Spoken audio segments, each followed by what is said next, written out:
In 1959, a young Kenyan had a dream of helping dispossessed and orphaned boys.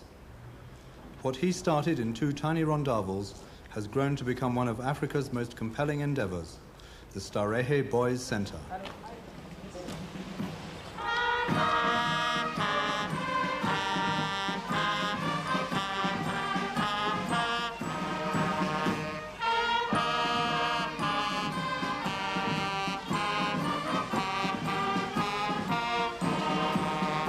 This is the story of the fulfillment of a vision and the legendary compassion of a man who crusaded against almost insurmountable odds to provide care and opportunity to poor children. After more than 3 decades as founding director of Starehe, Geoffrey Griffin is still driven by immense compassion, discipline, and commitment to his cause.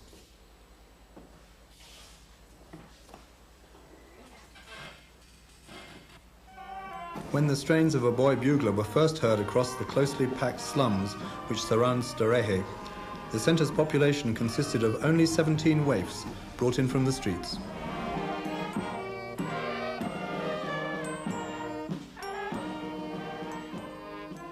Today, 1,200 boys stand to attention round the green turf as their flag is lowered to the sound of the sunset.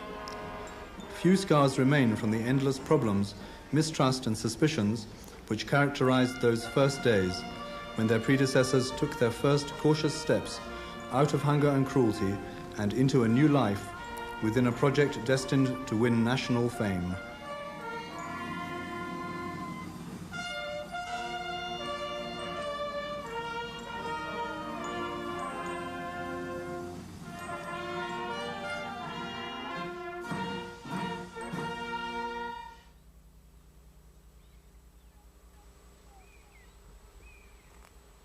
A typical Starehe boy comes from a home in which the parents, often only a mother, and the children live on the edge of survival. In rural areas, they grow subsistence crops amid grinding poverty. Anthony Mutunga's family, for example, has squatted on the patch of rock owned by the grandfather since 1973. The mother, single parent Dorothy Nziza, ekes out a living weaving sisal baskets. But this is barely enough to keep the children from starving. The family of 8 share a 12 by 10 foot hovel that they call a home. Severe food shortages are not new here, and life for the children is one of unremitting, hurting poverty. Young Mutunga is the only chance this family will ever have to rise out of its wretched circumstances, thanks to Starehe and to all those sponsors who give something of themselves towards making such dreams come true.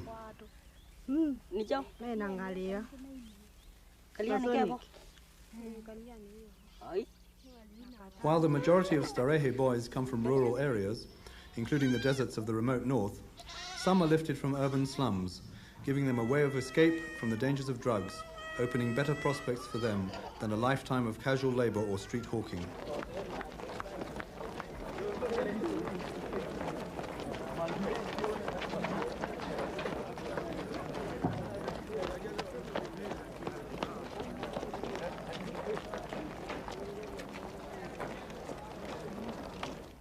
The attainment of perfection is never easy or simple.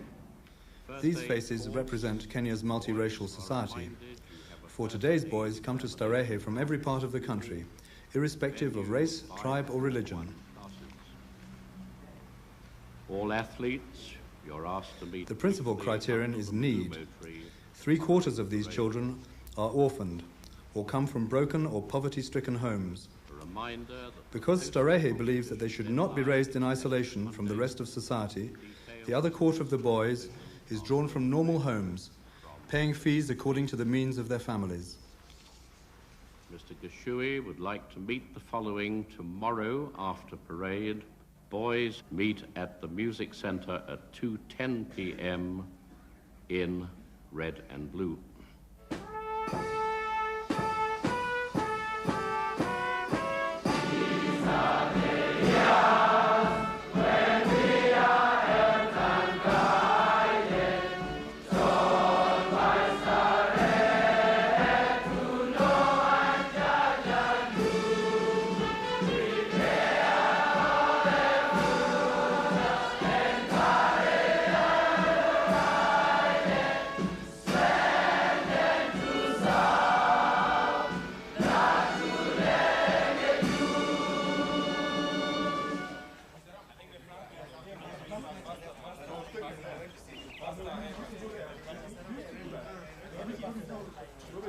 Life at Starehe is not merely a change, it is a total transformation, exemplified in these old boys revisiting the centre.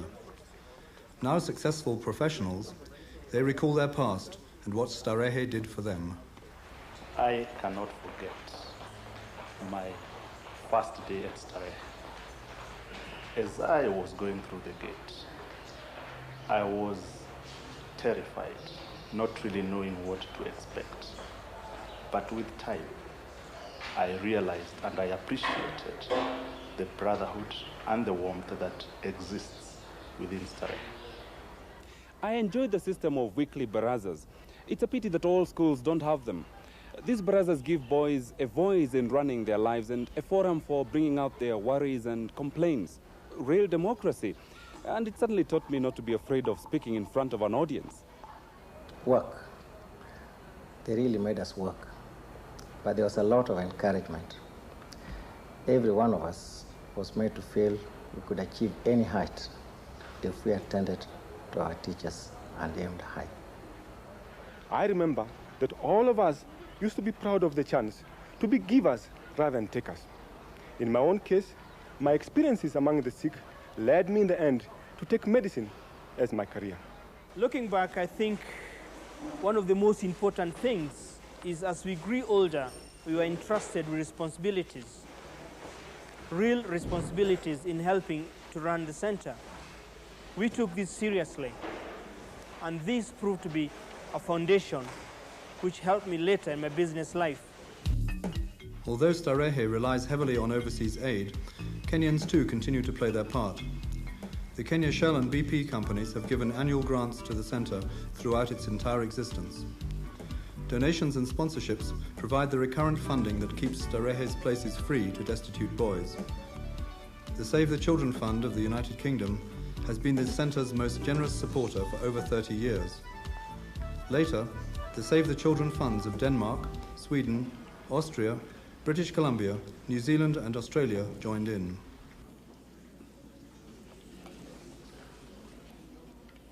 Other donors arrange for their help directly with the centre. Most of them are not wealthy people, but they think of their own children, they think of God, and they make a sacrifice to help one suffering child along life's difficult way. For after all, that is the gift that heals.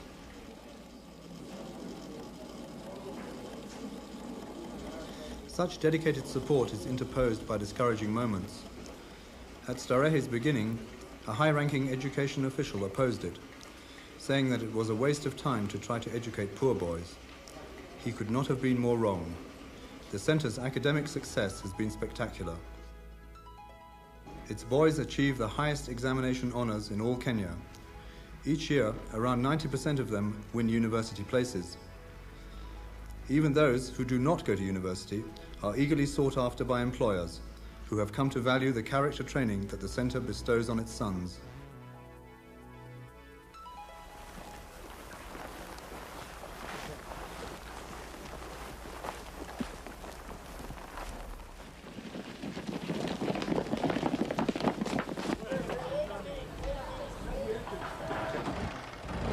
Any of these spirited children might have been a loafer, vagrant or street urchin had it not been for Starehe. The centre's special programs imbue them with a sense of duty towards one another and their community, and more than that, with ideals of service to society at large. For the last 25 years, more than 500 boys have volunteered each year to spend their holidays in social service to the community. Can I have a swab? Thank you. It's coming very well. The spirit of commitment is exemplified by one of Starehe's own old boys, the 800-metre gold medal winner Paul Ereng, who, when money was pressed upon him by exulting fellow Kenyans following his victory, brought it to Geoffrey Griffin with the request that it should be used to aid another boy in the way he himself had once been helped.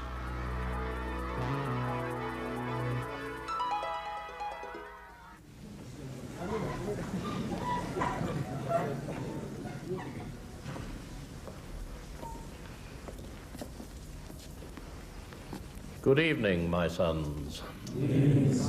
Please sit down. Starehe is run like a huge family. Boys enjoy much personal freedom, being able to wear clothing of their own choice after school hours and go out of the school grounds. There are weekly gatherings where boys raise any problems that bother them or make their own suggestions for the improvement of the centre. Suggestions that you people want to make. Who would like to start? Gerald de Gesser.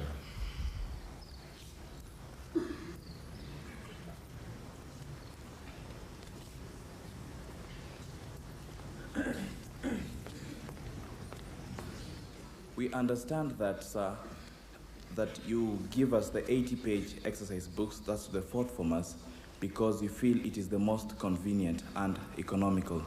But I want to suggest, sir, that we have subjects like geography and biology, which have lots of notes in them, and therefore end up by filling up many exercise books.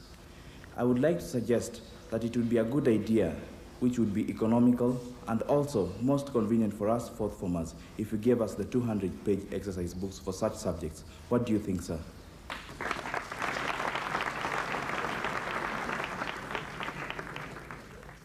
At last year's prices, the 200-page books cost 10 shillings each, and the 80-page books cost 4 shillings each. And if you fourth formers who've only got about 4 months left of your course were to be given 200-page books now, it is likely that much of those books would remain unused and would therefore be wasted. Alexander. Thank you, sir. Mine goes to Mr. O'Connor. Starehe gives us good facilities for doing well in examinations. Good teachers and good books are examples. But I think that time factor is neglected. So I think that if bedtime rules could be relaxed, we would have enough time for private study.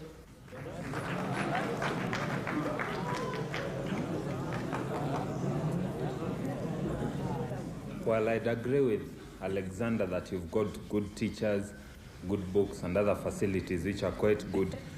But probably the main asset we have for good performance in the exams is your own willingness and enthusiasm for learning.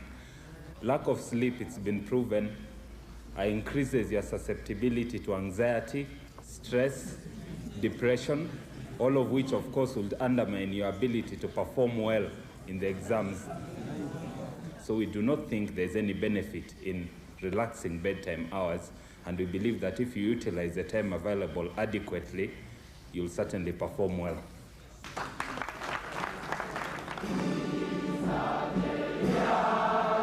And so it is. Those that have left carry with them a deep sense of indebtedness to the generosity of the world. When I became settled in the world, I wanted to give another boy the same chance that I enjoyed. And I thought to myself, there could be no better way than to contribute towards the costs of a boy just joining Starehe and enjoy following his progress as he grows up. So that's what I did.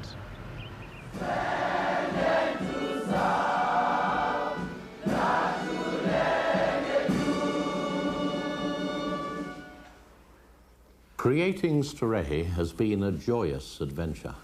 I would not have wished to spend my life in any other way.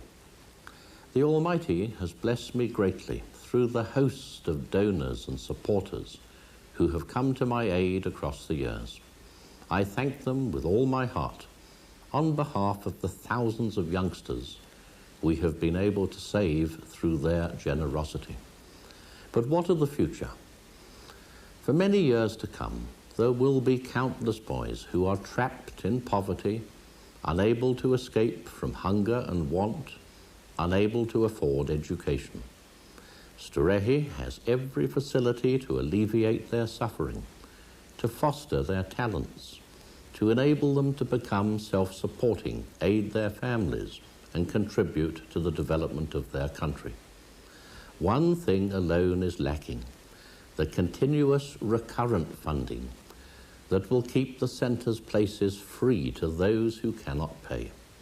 Please help me to endow Starehe's places. so that they may remain available for all time to the orphans, the waifs, the disadvantaged boys whose need of those places is so very great.